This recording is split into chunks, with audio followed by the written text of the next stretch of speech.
arrogance and pride, the hadith says, no matter how much acts of worship you did, if you have an atom's weight of pride, mustard seeds weight worth of pride, you won't go to Jannah, you won't go to paradise. Well, that's a warning from the Prophet ﷺ. لا يدخل الجنة من كان في قلبه مثقال حبة من خردل من كبر.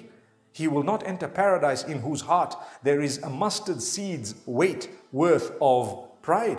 Imagine, that's a stern warning. It's there to tell us, deal with your pride, humble yourself. No matter what you have, remember you're ultimately going to Allah. People have a little bit in the dunya, whether it is position, whether it is wealth, whether it is looks, no matter what it may be, a little bit of knowledge, and they become so arrogant, so proud.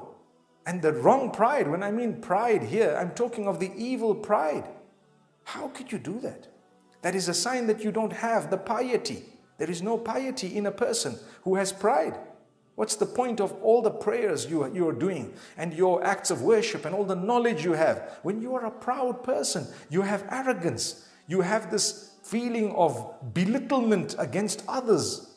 May Allah subhanahu wa ta'ala protect us. Learn to respect others. Learn to speak to people respectfully, no matter what.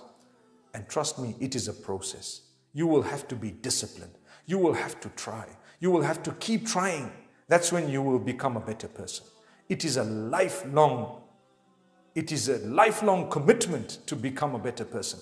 Every day you must study yourself. Have I become better? How did I speak to the people around me? Even at a workplace, it doesn't mean that people are under you and you're just in a management position or an ownership position in terms of the business that you have the right to belittle them.